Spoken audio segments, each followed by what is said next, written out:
Alrighty, TNA fam, we are back here on the Impact Zone podcast to talk the last minute things going into Bound for Glory, and they didn't really change too much in the build up to Bound for Glory. There's only been one more match added. I thought they might change some things or whatever. I thought that actually, like, Santana's match with Moose would become a chain match. Now maybe it'll become a chain match at some point just before the show. I'm not too sure, but still, I was still thinking that was in the works here because they've been using that chain off and on. So I still feel like it's going to be in play. So that's going to be there. I still felt like the match with Josh Alexander was probably going to be a 6-man tag, but it hasn't seemed to be, so we'll have to wait and see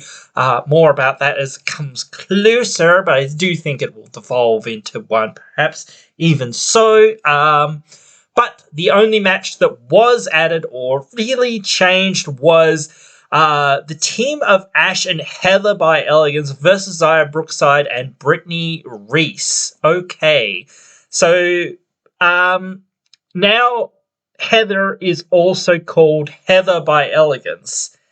And I kind of like this idea in some ways. I like the idea of making, I like the idea of making more teams or finding ways to have more teams if you're going to keep that tag team titles together of the Knockouts tag teams.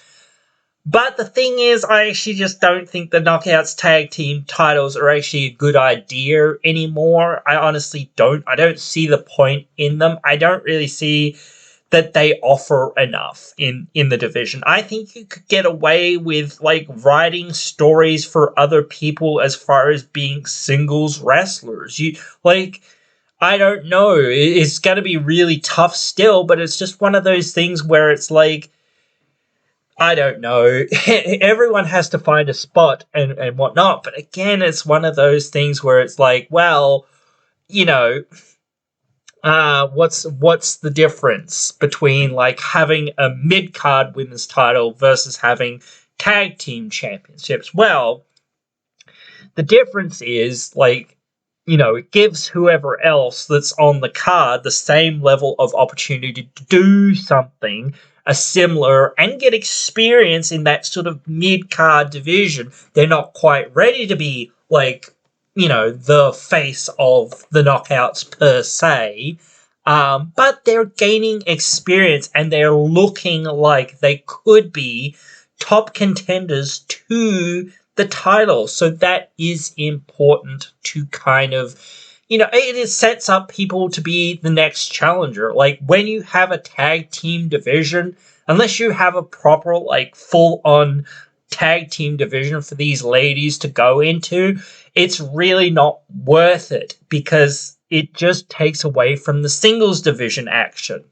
So having a mid-card title would probably be better, or just having these girls actually fighting for number one contendership to the title. Like, have stories that relate to these people climbing the ladder.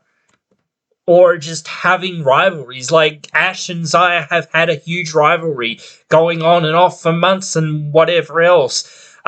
You can still do tag team matches with some of these people, but, they should be more focused on it being a singles division more so, just in my opinion, because, like, again, the tag team titles don't really work, in my opinion, because you just have to take too many people away from, like, doing the same thing as being, like, able to go into the main title picture, and there just aren't enough people to go into the main title picture. And it's like, and then there's not enough tag teams, so it's like you're never getting an even enough balance between the people that are in the tag team division and the people that are actually trying to challenge for the Knockouts title. That, or you get these people that are in the tag team division and they definitely don't feel like they're,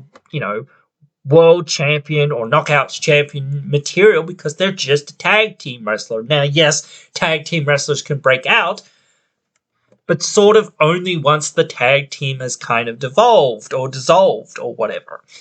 So, again, I can see the point in this match. That makes some amount of sense. I thought that this match could have gone down. I think that this match should have, like, you know, again, perhaps hurricane issues, whatever, I don't know, could have gone down, like, or been built up to, like, a couple of weeks ago, but they did an alright job building up to it this week and whatnot, and it's on the pre-show, whatever, so I guess so. You know, that makes again, I think the pre-show's an hour long, so you've got 4 different segments now. It might change the order of some of the stuff that's happening. I don't really know, but still, yeah, that's where we're at. So we're going to wait and see on this. As far as winners, losers, I feel like it has to be Ash and Heather, because if you are keeping these tag titles together, you need challengers for Jody and Danny. Like, that's the only way you're going to keep people in this division. Now, Brookside and Race aren't even a real tag team for the most part. They're just, like, teaming together. I guess this is technically Ash and Heather's first time teaming together, I guess, as well. So that's also not that great, but, like, giving them a win at least starts that ball rolling. And if you find some other, like, jobber tag teams or whatever else, I think you could start building them up, or even a few other tag teams come in. I just kind of want to see them work with the Beautiful People, or, like, that kind of thing. That kind of would be cool, but then again, it's like, well, you know, I don't know. It's tough to sort of, you know, picture them, like, really, you know, being along for that, you know. But then again, it's not impossible. But then again, it's just like, well, I feel like there's so many tag teams like the Hex, and whatnot that are out there that it's like, I wish they would, like, you know, if they are going to have this division, they need to, like, put some money down and, you know, say, okay, all right, you know, we're going to figure out how to make this thing work.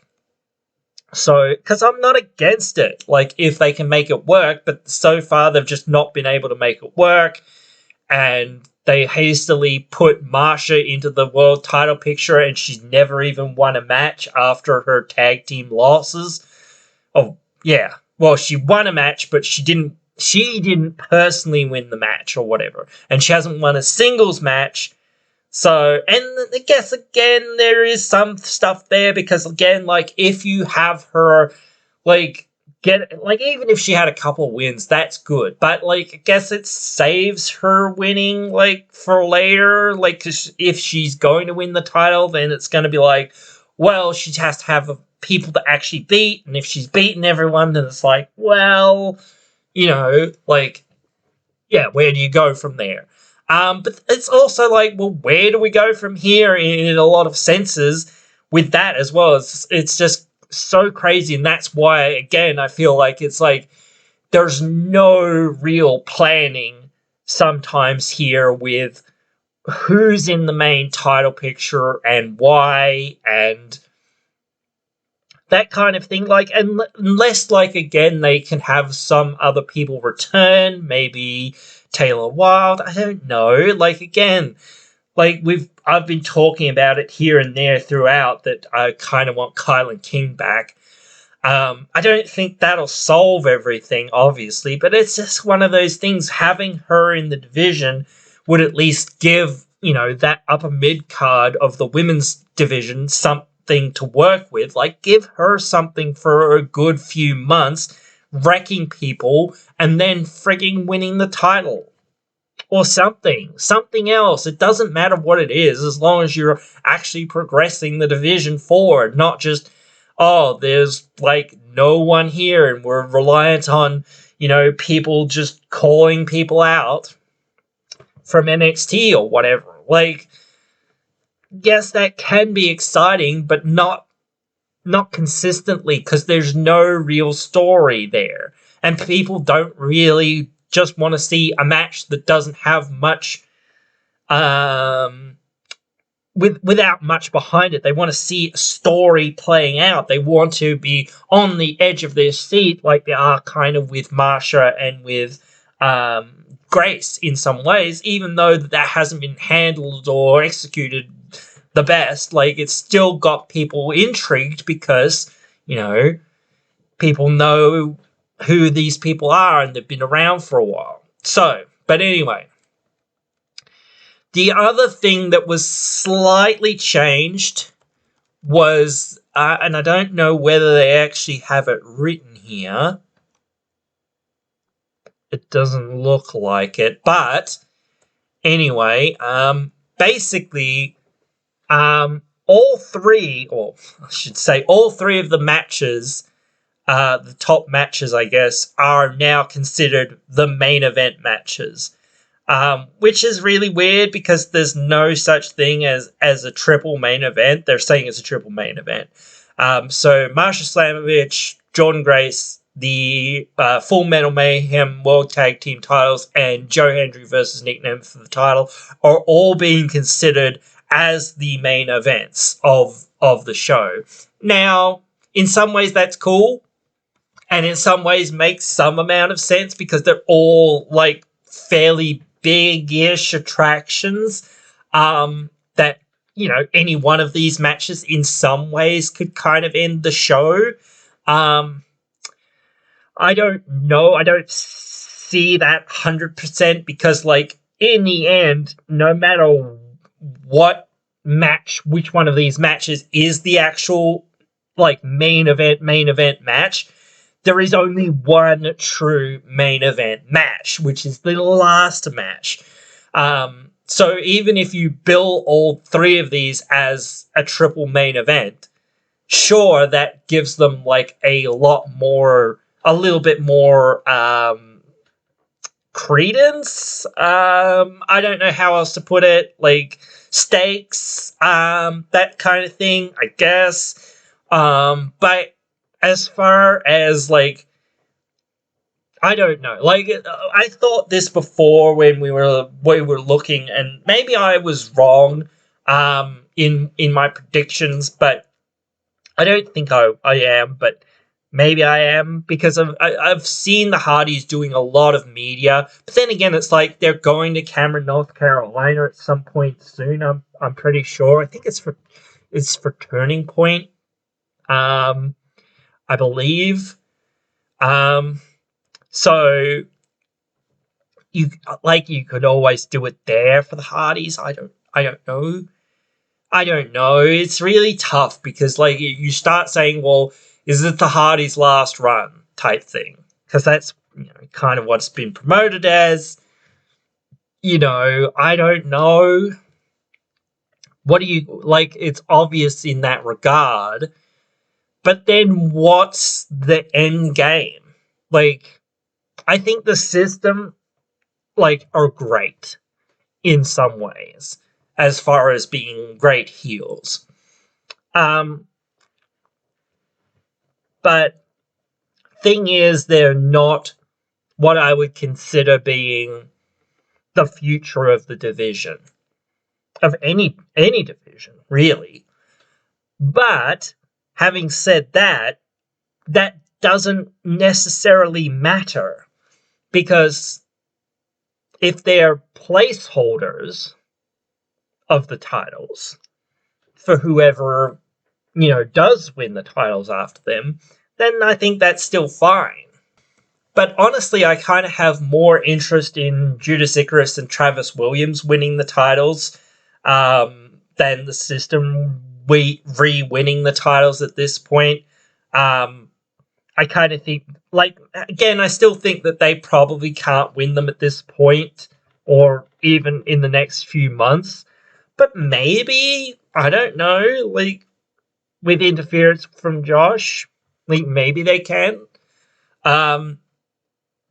or something like that. I think that would be kind of cool for them to, start building them up too. And, again, like, it's like, well, you need more people for the ABC if they're going to remain a team, the Hardys if they're going to stick around for more than a few months or whatever to face, because you can't just keep facing the system forever and ever and ever. And they've pretty much faced every other team that they've got. Like, same problem here. It's like there's, again, an issue, or almost, but still, there's only a couple other teams that are on the roster here that they haven't beat.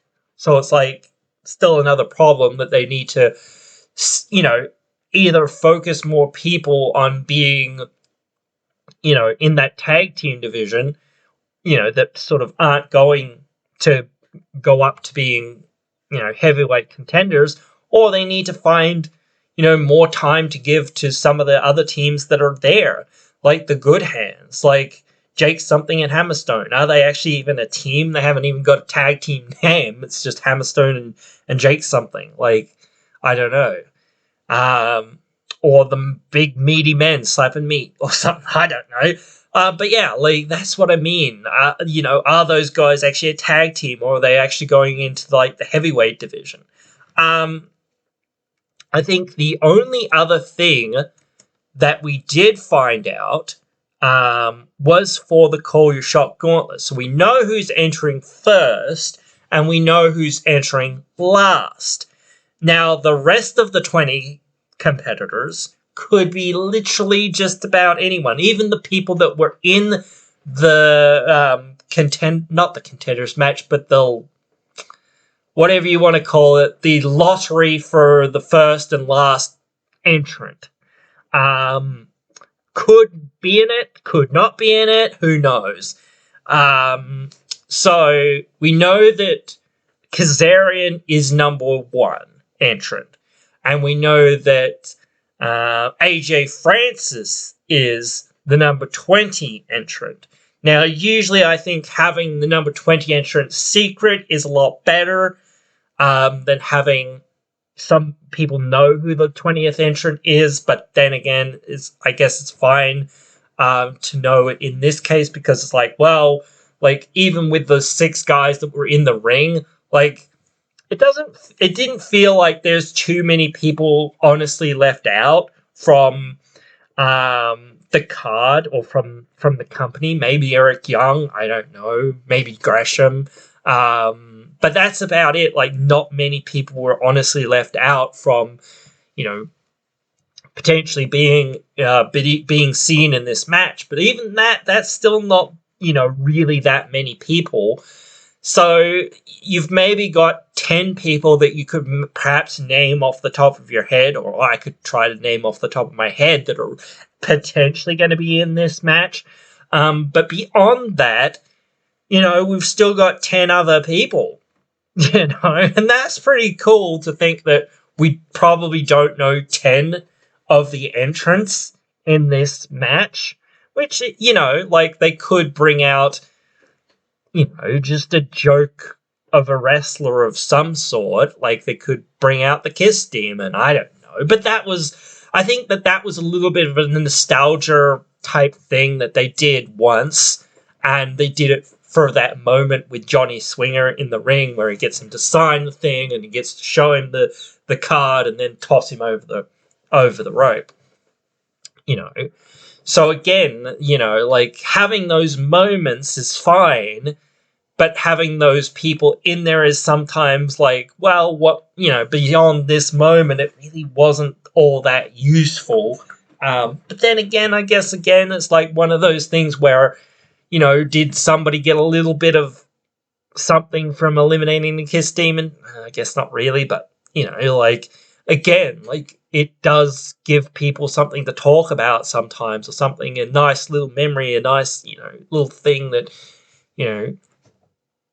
draws people back in. Because, again, sometimes those moments are the things that people love to see and whatnot. So, again, you could see some of that. And, again, could we see some NXT talent coming over? I don't think they're going to send 10 talent over. And even if they did, like, then you start questioning the caliber of the talent that they're actually kind of sending over, in a sense, again. But still, like, as I said, many times it seems like they haven't really sent anyone, or almost anyone, of real note. Wendy Chu and Wentz have been, like, the top of the iceberg, and then maybe Sol Ruker after that.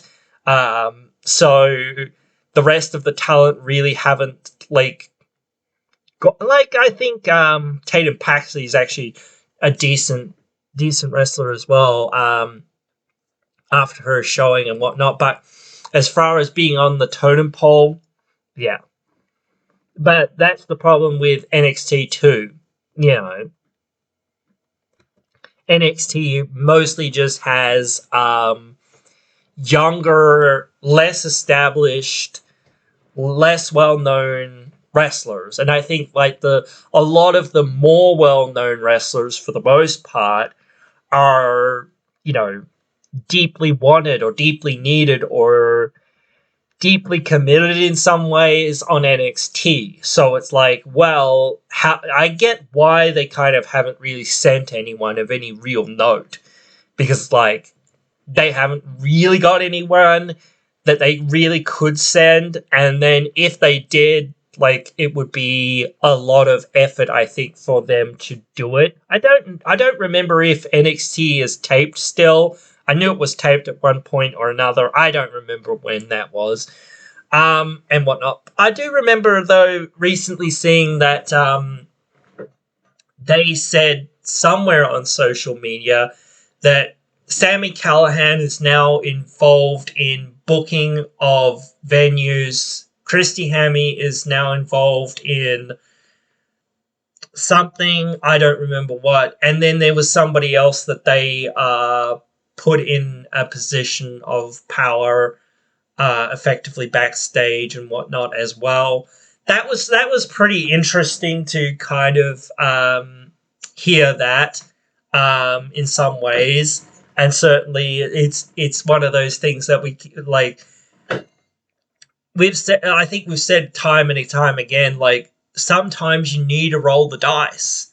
Like, I look at what AEW has done here and there, and they've rolled the dice way too much, with booking out too big of arenas. Like, they've had sellouts, certainly, in Wembley and whatnot and all of that, so those have been good. But they've also had shows where they haven't even sold out, more than 2K tickets, so going to these arenas that have 10K seating and only getting 2K worth of people there isn't a good look. Like, even if you sell those tickets for $5 or $10 or something, like, at some point you've got to start saying, okay, we just need people here in the audience because it looks better, and at least, like, even if they're paying $5-10, like, at least we're making something and not just losing money. Like, if you were to go that route, I don't think that that's still the smartest route, but even if you were to do that, that'd be better than just having seats empty, like hundreds and thousands of seats, not just like, one here or one there or one here or one there or whatever it is. But I think TNA needs to get in that 2K, 3K range more often. And, like, this show, like, I really think people should realize and should see that TNA is a show that, especially for one of their biggest shows of the year. Same with Slammiversary, one of the biggest shows of the year. Rebellion, what's the other one? Hard to Kill.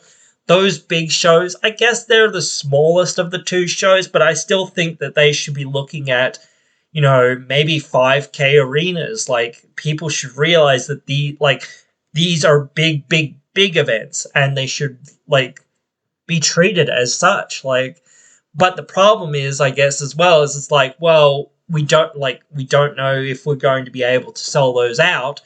Like, okay, but we need to do something. Like, you can't just keep going to, small arenas all the time. For TV tapings, I would say that that's fine, absolutely. If you're going to keep doing TV tapings, I think you need to at least go live 1 week if possible. But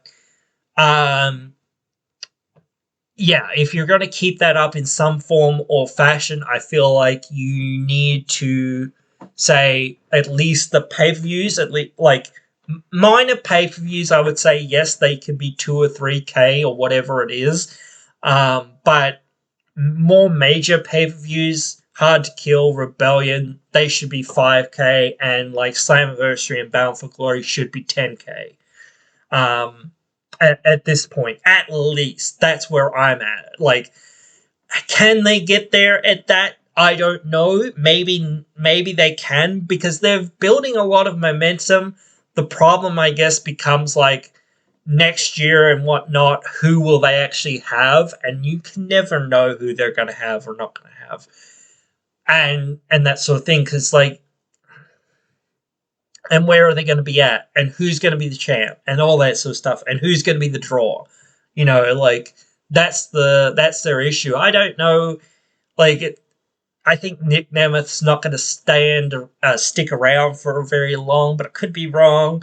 I don't think the Hardys are going to stick around for too long.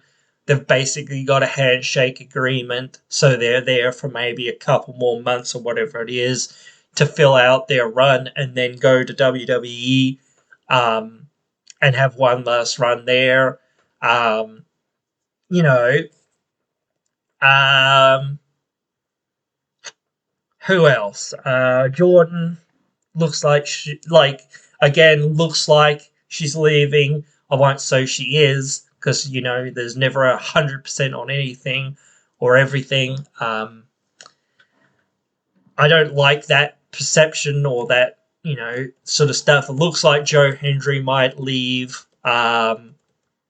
It's at some point next year or whatever it is. There's been questions about whether Josh Alexander and Speedball Bailey are kind of going to be leaving as well. So I don't know. That would really suck too. But honestly, again, like, it's one of those things, you can't look at the negatives of these things. Like, yes, it's a shit of a thing that these people might go or whatever, and if they do go, it will be a bit shit. But the thing is, it's like, you don't know what's going to happen until it happens, and then you can always see that means there's more opportunity for some of the other people that are on the roster that sort of just haven't gotten to that upper level yet, like Chris Bay and Ace Austin. Like, I don't know, one of them or both of them could be, the next guy up. Santana's obviously on the rise. I think he could, be up there. I don't think Steve Macklin. Maybe he can be. Maybe I'll be wrong, but I feel like he's just such a better heel. So I'd rather see that than him being a babyface. Matt Cardona seems to be in a similar place as the Hardys. He seems to be just here to, do a few things for a few weeks, few months, and even maybe just for this big pay-per-view, because again, it feels like they brought him in to try to get more numbers for their big pay-per-view and whatnot. So, that's cool and that's fine. I think he could have a good run with the digital media title, even if he is just around for a handshake in a few months or whatever it is. But then you keep going back to, like, who's going to take it from him? Who's next? Who's the next person around? So, yeah. And I feel like you talk about, like, a lot of people talk about option C, but I honestly think when there are some people that have done, I think Kazarian is like the most prominent person that I think of, have done option C fairly quickly after winning or basically immediately after winning the title. But yeah, I think most people don't really do that for the most part. or there's a real reason why they kind of do it. I don't know. There's usually a story behind these sorts of things, and whatnot. That's what's behind like the triple threat tag team match. That's what's behind Santana and Moose. Like every one of these has some sort of story that's lingering behind them of some description, apart from Vikingo versus Bailey. So, like, that's probably the only one that doesn't have a real story behind it, and whatnot. And I don't know. I saw this on some wrestling podcast that I was watching a little while ago, just about Bound for Glory, because I do watch other people's stuff sometimes as well, and I like to see what other people's perspectives are out there in the community, so not to just gauge my own opinion too much, so I can try to gauge other people's perspective and whatnot, which, sometimes they have some, good insights, and sometimes they have some, the insights that are in there, and, like you could debate them or whatever, and they're interesting and whatnot, and sometimes they have a really good, like, instinct on things or whatever as well, like, and sometimes they just have an instinct that feels like, well, wait a minute, have you even been paying attention? And sometimes it's like, well, yeah, they haven't really been paying attention, to anything, even just what they just said. Like, I saw some people saying that it's sad that Mike Santana isn't doing anything. What? Like, he's literally in there facing the guy who was the former world champion. And yet you're saying he's not doing anything.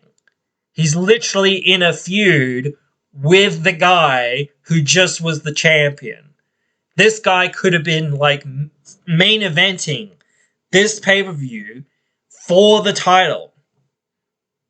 Right now, Moose could have been main eventing this pay-per-view for that title. Could have been. He isn't, but he could have been. He's just been on a long run of being one of the top guys for the last, 2 years. And now Santana is in a blood feud with him.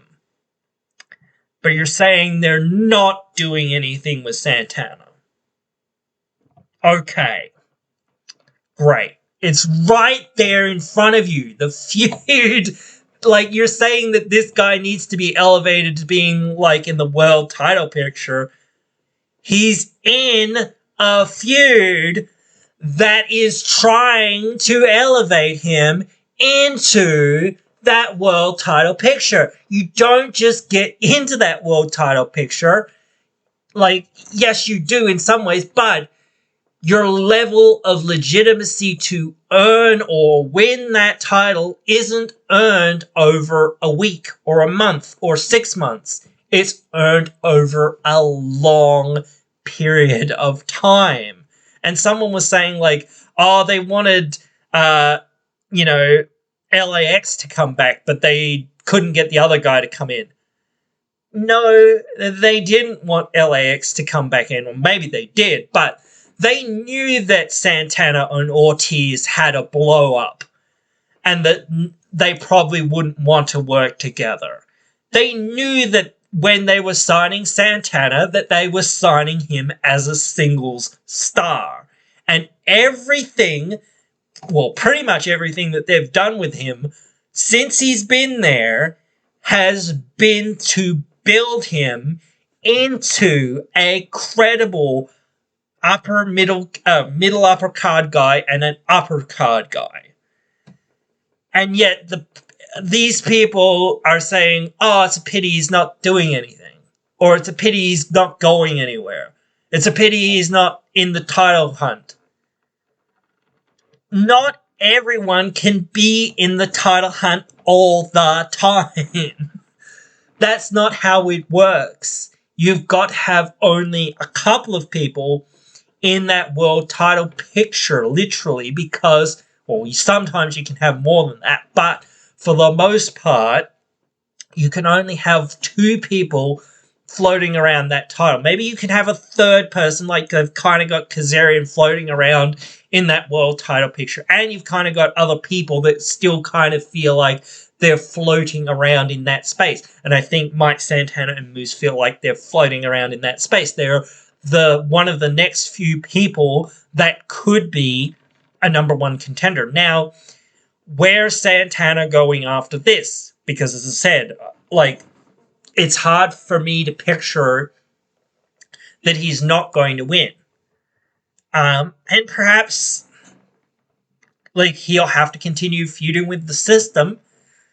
But I don't know. It's tough because you start saying, well, then you need like a proper end to this feud. And I thought, again, well, should be the Chains match, or whatever it is. But I don't know. It's really tough to find that here, and then to be going, like there you've got Turning Point, and then you got Final Resolution. So you could almost feel like you're gonna end like maybe this thing at Final Resolution. I don't know. You could have like Santana win this one, then Moose win at Turning Point, then Santana win at Final Resolution, or something like that. I do feel like he's going to have to go up against the Northern Armory, because, well, that's the only other real faction that's kind of in the company, and Josh Alexander would be one of the next few people that would be on my shortlist for people that are challenging for the title after Bound for Glory, whoever walks out of there and holds the title. That Moose, maybe. You could see, like, other people kind of getting there at some point. Like I kept saying with, like, Ace Austin and Chris Bay. But they're still kind of not in that picture. And I guess that is because they're not really single stars per se. Like, they have been single stars in the past. But, like, the tag team division, as I've sort of said, does need them to an extent. But in another sense, the tag team division just needs more tag teams. Same with a lot of different things here. It's like, very difficult. Like, it's very difficult to get everyone on TV all the time or whatever. But you have to have a little bit of some of these things because, again, like, the story is centered around the main things. The Hardys, Full Metal Mayhem thing, Marsha and Grace, Hendry and Nemeth, Moose and Santana, Josh and Macklin, Picio and Cardona, Wendy Chu, Rosemary versus Spitfire, the team of Elegance versus Brookside and Reese. They didn't really have much for Bailey and Vikingo at all. And like one spectacle match, I guess, is okay as well. But again, it's just like, you could have done this in any number of ways and actually had a story. And I kind of feel like initially it should have been Wentz trying to come back and prove himself or whatever. But then they just went with Slater, which was like, oh, okay, I wouldn't mind seeing him fulfill some sort of story. But then they just were like, oh, yeah, he's only number one contender for next week. And then, oh, here's Vikingo. Okay, bye. And then they haven't done anything. So, like, besides the title on the line, there's not really much stakes. And it's like, well, I don't know. It's like, I don't see them putting it on Vikingo for any, like, as I said, potential reason. Like, one of the reasons why I think they did put it on Wentz was to have it on NXT TV, which I don't know. That was sort of short sighted in some ways. But like if they had continued with that story or with that angle that they kind of set up, it kind of would have worked. But they just didn't do that. So I don't know. But still, that is pretty much it for this one. I think we've covered everything to death on this. So tomorrow, I believe it is, we will see what shakes out, what shakes down, what shakes around, so to speak, and we'll have to do a review after this show. Then we'll have to get ready for Turning Point and, go from there. Because, then you've got to start looking at 2025. What's going to happen then? Like, we know that they're probably going to have a lot of the same sort of pay-per-view structure as far as, like, order of shows or whatever. So it just makes, like, thinking that, like, where are you going to go? What are you going to do? Why are you going to, why are you going to do that? How long is this WWE NXT relationship going to go? And unless they actually pull something out of their butt, like, I'm going to really pull something out of their butt, I feel like the relationship is just, like, going nowhere at this point. I really do, because it's like, you've had a lot of chances to do a lot of stuff with this, relationship, and it's been piddly baby step stuff the whole way through. Like, come on. Like, serious? You're just gonna, like, do nothing? I'm like, do something. Do something. Like, I don't see why they're just,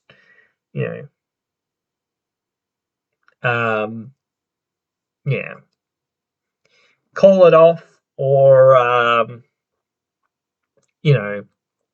say, oh well, whatever comes our way to an extent. And that's maybe where they're at. Maybe they're just like, yeah, if you send us people or whatever, we'll use them and we'll do something with them. But, we're not, really continuing this relationship and whatnot, because it's like, you don't seem to really want to continue this relationship or really want to do business with us. And maybe that was to switch over to the new network or whatever it was and all that, to give them a bit of a boost and whatnot, that sort of thing. I don't know, but it really doesn't feel like they have got any real plans. And maybe that's because they're too busy, like, just trying to figure out what they're doing on their own roster. So it's like, and they've got 3 rosters to freaking figure out. Like, so, like that, like figuring out one roster with TNA is like hard enough, let alone having to figure out what's happening with NXT, what's happening with SmackDown, what's happening with Raw, whatever, like, the speed thing is, or whatever else is going on. I don't even know what's the Saudi championship. I don't know what the that title or whatever. What's going on there with? I don't really understand. I don't care either that much. So, but yeah, we're just going to have to keep everything crossed. And the thing is, like, again, I think that this is the thing that TNA sort of does best, actually, which is like one of their necessities of where they're kind of at, is that they can continue to reinvent themselves and continue to build new stars. they pretty much just have to, because otherwise they'll be just left with nothing and no one. Now, there's only so many people in some ways that have, potential to get there, like within the next 6 months or within the next year or whatever it is.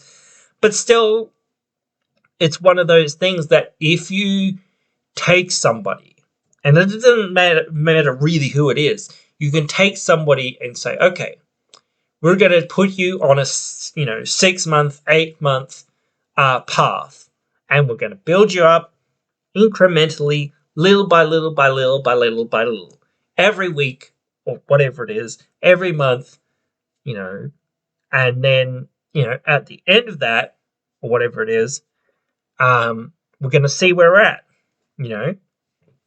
Have the fans taken to you, or have they not, or whatever it is, or you're just having that little bit of thing going on. Okay, are the people on this person really on this person, or are they not like so sure, that sort of thing. So testing the waters is okay. Like, same with like some people that are kind of there, I feel like have been forgotten about or whatever. It's like, well, could do something with them now that you've got more space or more opportunity to showcase some of these guys. And like, this is one thing that I have astolged, that it's not like the days of old, really, where you would have like Steve Austin or John Cena or whoever it is, one top guy for the most part, really. You have a rotating sort of hierarchy of guys that are at the top. You have a lot more attractions that feel like they could be the next big thing almost all the time, but they're just like looking for that breakout, and sometimes you just decide something or just pull the trigger on something and go, well, let's see how it goes. You can't just sit there and say, oh, well, we don't know if this is the right decision or the wrong decision. At the end of the day, unfortunately for TNA, I feel like they're in a very, like, they are getting more buys on like their seatings and whatnot, their ticket sales, and they are getting more buys on their pay-per-views and whatnot, and on TNA Plus and whatnot. So again, those are up, but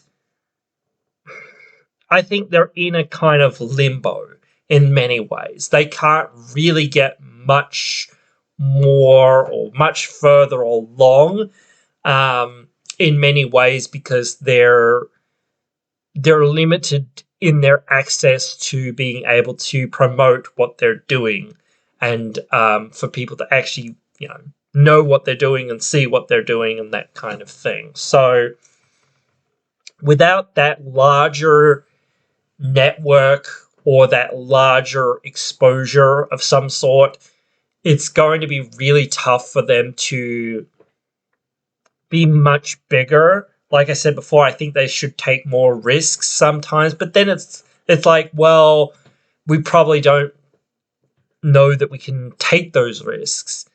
But it's just one of those things that like, you place it and people will come type thing. You've kind of got to be a little bit daring sometimes to make people go, well, maybe we should, give it a look or whatever, or we should give it a go or whatever, that sort of thing. They're trying to do a 10K arena, first time in whatever it is, number of years, and the product's pretty good, Maybe people will come.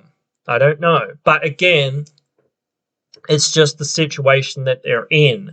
They're just in that position, and I see these sorts of videos coming out all the time, same sorts of videos, and I wouldn't have a problem with people saying, oh, the lol things that TNA did or whatever, that sort of stuff, whatever, or the way TNA died or blah, blah, blah, all that crap, whatever, the same shit that people have regurgitated 5 million times already, and whatnot.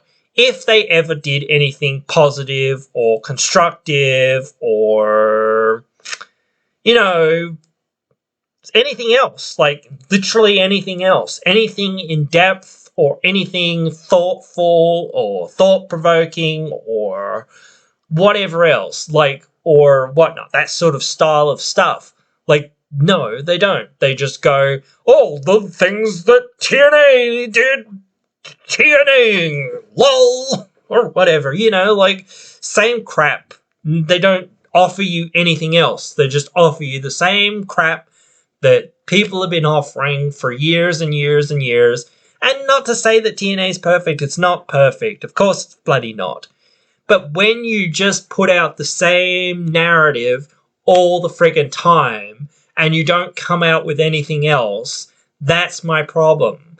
It's not, that you're bad-mouthing them so much. Of course, that is a problem. But still, it's one of those things. It's like you're just putting out negative press to put out negative press at this point. You're not actually, like, doing any, like, constructive journalism by saying, lol, the TNA things that TNA like, yes, they TNA'd. Whatever. That was years ago. And yes, they've TNA'd here and there and whatever else, but still, it's one of those things. Don't always, point your finger and say, oh, lol, look at what TNA did. Have you ever run a wrestling company? No. Okay, cool. Bye. I'm not listening to you anymore because you have zero clue how to actually run a wrestling company. So until you actually are running a better wrestling company than what TNA is, then I don't want to hear it. Because, like, if you're not presenting both sides of saying, oh, they did this wrong, but then they did this stuff right, then you're just a negative asshole, and I'm not interested in what you have to say. Like, that's same with AEW. I'm not an AEW fan, but I'm not a hater. I will listen to some people's perspective on AEW and what's right or what's wrong with the company, but once I see that you're not going to actually offer constructive, helpful, advice or whatever else, or you just have a very niche opinion about what AEW should or shouldn't do to appeal to a mass audience or whatever else and actually help them to get from where they're at to, a better place, and you're just a hater as well, then I'm not listening to you because, again, same thing. Like, you're not actually doing anything to actually move things forward. You're just regurgitating the same old, tired talking points that everyone else is. So, instead of me talking about the same old, tired talking points, I'm actually here to, see the show, see what they've got to offer every single time that they're here. And sometimes, like, things blow you out of the water, and sometimes they have a little bit of a, wet fart in the toilet. Like, some of these things might be a wet fart in the toilet. I don't know. But most of them, like, Vikingo Bailey's going to be good. Spitfire Rosemary, Wendy Chu's probably going to be good. Like, Matt Cardona PCO could be a bit of a wet fart, but, like, if they bring the violence, then it might be really good. And they're probably going to bring the violence in some form or fashion. PCO is going to do something crazy or stupid or both to make this match work. Macklin Alexander's probably going to be real good. Moose Santana's probably going to be real good. Like, all these main event matches are going to be really good. Like, they're not going to be technical masterclasses or whatever to an extent, but again, they're going to be really good matches that have really good stories behind them for the most part. And that's what, draws people in at the end of the day. So, And I have also seen this whole thing where people are like, debating, and I don't mind debating as to whether Joe should have won at Slammiversary. But the thing is, as I said before, they've got to draw it out. They can't just say, oh, here it is. Here's Joe winning. And people saying, well, that was the wrong decision. No, it was the right decision because they got people to pay to see Joe win. That's what they got. They got people to be invested for a longer period of time because as soon as he wins that championship, the amount of interest will slowly and slowly and slowly drop off because people have seen him win the title, and they've seen him feud with a few people, and if there's a really good feud, yes, they might tune back in, but obviously they're going to tune out for the more minor shows and whatnot as well. So that is what it is. So again, people tune in for the more major matches and the more major angles, but still, they've had major angles and major matches and things happen at some of the minor shows. So I don't know why people consider it these are Victory Road, Emergence, those sorts of shows aren't worth the money to buy into. They definitely are. Same with the major shows. They're definitely worth buying into just to see what happens and to have those things and go, oh, yeah, amazing, what's next? So hopefully, we can look forward to seeing that there with the main event and everything main events now that are going on. And Turning Point should be very interesting since it's in North Carolina and whatnot. So you could see something with the Hardys, as I sort of said. I don't know. It's sort of it's tough for me to sort of see that them winning at this point and not in North Carolina would be better. I feel like that would be better, but still, if they're going to put the belts on them, I felt like they might do, it's well, sure, okay. And then some big match in North Carolina where they retain them. Sure. And people will enjoy that. So, and then Final Res. So, yeah. We've got, and then we're at Bound for Glory, we might find out more about what's happening next year and whatnot. Start of the year, sort of pay-per-views, dates, locations, that sort of thing. So we'll definitely be here to catch anything about future events and whatnot as well. They've got the tapings on the next day, actually. I don't know whether that's on here and whether I can actually see it. I know that they actually announced a couple of matches for the show. November 8th and 9th. Tapings. More info. I'll just look this up because I did see it before. Joe Hendry and Jeff Hardy are going to have a concert. I think that's actually before Bound for Glory. No, they did have it. I remember Speedball Bailey and Moose were going to have a match. That was one of the matches that I did see.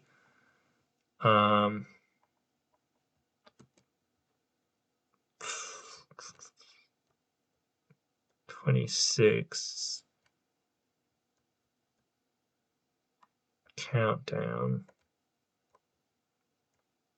Doesn't say anything here about it, does it? Maybe it's in news. Maybe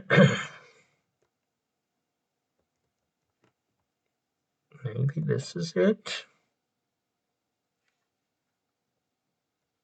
Going to feature a whole bunch of the TNA stars by Alien Moose. There we go. All right. First Class versus the Rascals also. All right. So that was the other one that was announced. They obviously announced a whole lot more. And also, actually, I forgot about Li Ling Yi. But yeah. So, to some extent at least. But yeah, you can see that like everyone's gonna be here, and it's like, so the Hardys are, and I think they were on the Turning Point graphic. Yeah, they're on the Turning Point graphic. So they're obviously sticking around to Turning Point at least. So don't know about Final Resolution, but they haven't really changed the graphics on that as of yet. But anyway, guys, that is pretty much it here for this one anyway. Hope you guys have enjoyed this one, and hope you guys will join me again in another one.